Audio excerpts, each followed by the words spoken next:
Assalamualaikum warahmatullahi wabarakatuh. Bismillahirrahmanirrahim.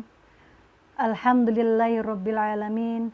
Wassalatu wassalamu ala asyrafil anbiya'i wal mursalin sayyidina wa maulana Muhammadin wa ala alihi wa sahbihi ajma'in.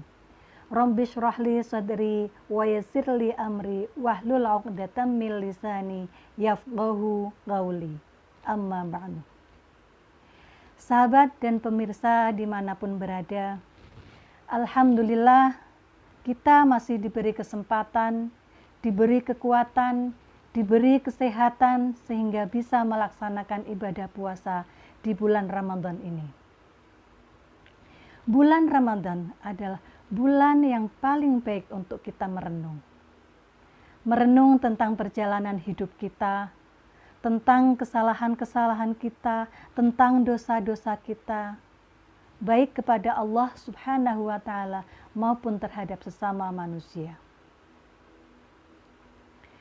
Ada dua hal yang menyebabkan seseorang itu rusak dalam hidupnya, sehingga seseorang itu butuh maghfirah atau ampunan dari Allah Subhanahu wa Ta'ala. Dua hal tersebut adalah yang pertama, al-ghaflah, lalai.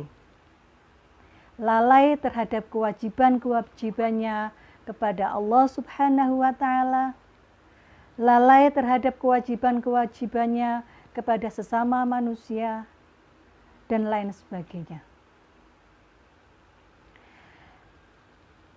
Yang kedua adalah syahwat atau hawa nafsu, baik perut maupun kemaluan.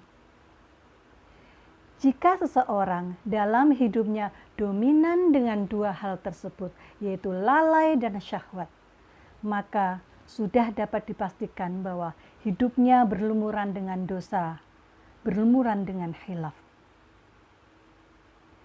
Sahabat dan pemirsa yang dirahmati oleh Allah, bulan Ramadan adalah bulan yang paling baik untuk kita menggapai maghfirah atau kesempatan bagi kita untuk menggapai ampunan dari Allah Subhanahu wa Ta'ala. Lalu bagaimana caranya kita untuk menggapai maghfirah atau ampunan dari Allah Subhanahu wa Ta'ala? Salah satunya yaitu kita diantarkan oleh hadis Nabi Muhammad SAW, "Man qama Ramadhana imanan wahtisaban ghufira lahu ma taqaddama min dzambi." Barang siapa yang mendirikan atau melaksanakan ibadah malam pada bulan Ramadan dengan ikhlas dan mengharap pahala dari Allah, maka Allah akan memberi ganjaran mengampuni dosa-dosanya yang telah lalu. Hadis riwayat Bukhari Muslim dari Abu Hurairah. Memang hadis ini berkaitan dengan menghidupkan malam bulan Ramadan. Akan tetapi jika seseorang mengisi bulan Ramadan dengan amaliyah-amaliyah Ramadan seperti sholat tarawih, tadarus Al-Quran, atau sholat-sholat sunnah yang lainnya, jika seorang mengisi bulan Ramadan tersebut dengan ikhlas dan mengharap ridha dari Allah, maka Allah akan memberi ganjaran orang tersebut dengan ampunan atau maghfirah dari Allah. Itu jaminan Allah yang pertama. Yang kedua, ada sebuah hadis dalam kitab Riyadhus Shalihin bab wujubus shaum. Hadis ini memang cukup panjang, tapi ujungnya mengatakan, "As-siyamu li wa ana ajzi bihi wal hasanatu bi'ashri amthaliha wal hasanatu bi'ashri amthaliha."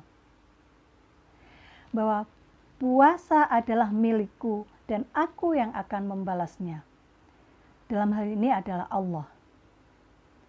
Dan satu kebaikan yang dilakukan pada bulan Ramadan akan diganjar dengan 10 kebaikan.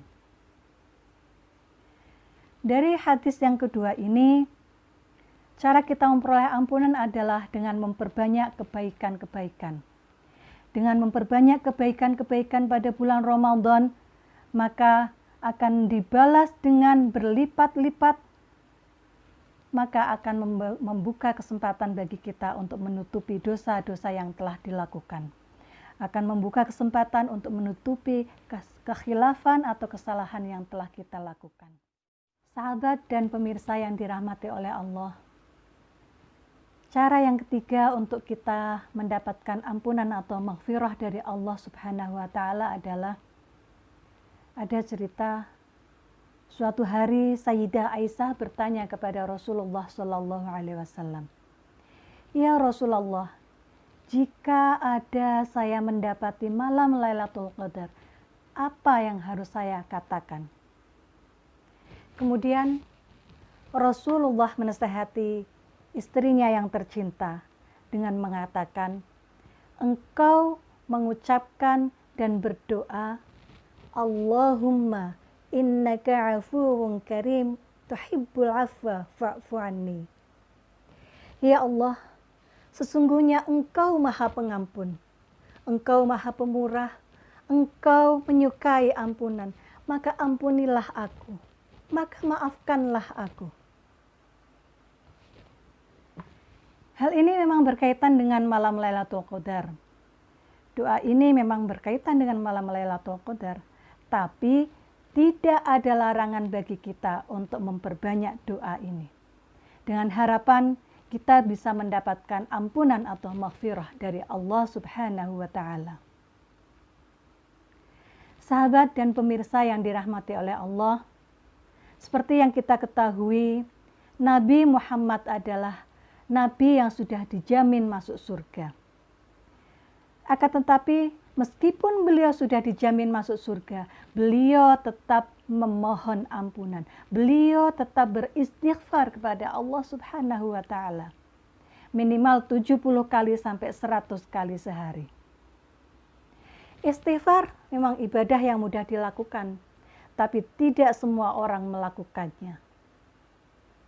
Banyak orang yang berlomba-lomba memperbaiki penampilan, tapi mereka lupa untuk memperbaiki dosa-dosanya. Mereka lupa untuk menutupi kesalahan-kesalahannya. Beristighfarlah dan berzikirlah, karena istighfar adalah salah satu bagian dari zikrullah, salah satu bagian dari mengingat Allah. Membaca Al-Quran juga salah satu bagian dari zikrullah.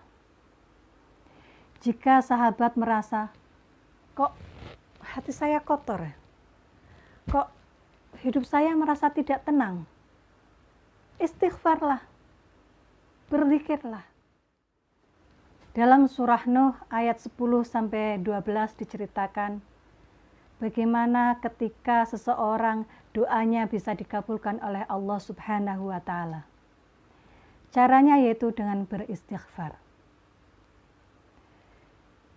Ketika sahabat merasa kemarau dalam hidupnya, merasa panas, Allah mengatakan, beristighfarlah.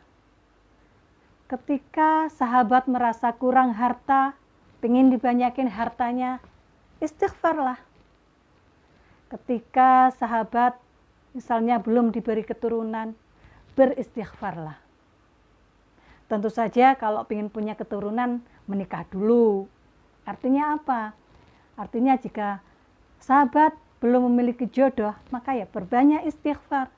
Perbanyaklah beristighfar kepada Allah. Insya Allah diberi jodoh yang soleh dunia akhirat. Istighfar tidak hanya di lisan saja, tapi merasuk ke dalam hati kita. Mungkin ada yang mengatakan istighfar adalah ibadah yang sepele, ibadah yang sederhana. Tapi jangan lupa, istighfar adalah salah satu pintu pembuka doa kita langsung tembus kepada Allah Subhanahu wa Ta'ala. Sahabat dan pemirsa yang dirahmati Allah, bulan Ramadan biasa disebut juga dengan Syahrul Maghfirah atau bulan yang penuh dengan ampunan. Maka marilah kita sama-sama memanfaatkan bulan Ramadan ini dengan meleburkan dosa-dosa kita, meleburkan kesalahan-kesalahan kita. Sehingga ketika Ramadan telah berlalu, kita akan kembali suci, kembali fitrah. Sebagaimana bayi yang baru lahir dari rahim ibunya. Seperti lembaran-lembaran kertas yang putih bersih tanpa goresan tinta. Begitulah gambaran bersihnya seseorang yang keluar dari bulan Ramadan dengan mendapatkan ampunan atau maghfirah dari Allah Subhanahu wa Ta'ala. Bersih, suci, tanpa dosa. Demikian yang bisa saya sampaikan. Apabila ada kesalahan, mohon maaf yang sebesar-besarnya. Wallahul muwaffiq ila aqwamit thoriq. Wassalamualaikum warahmatullahi wabarakatuh.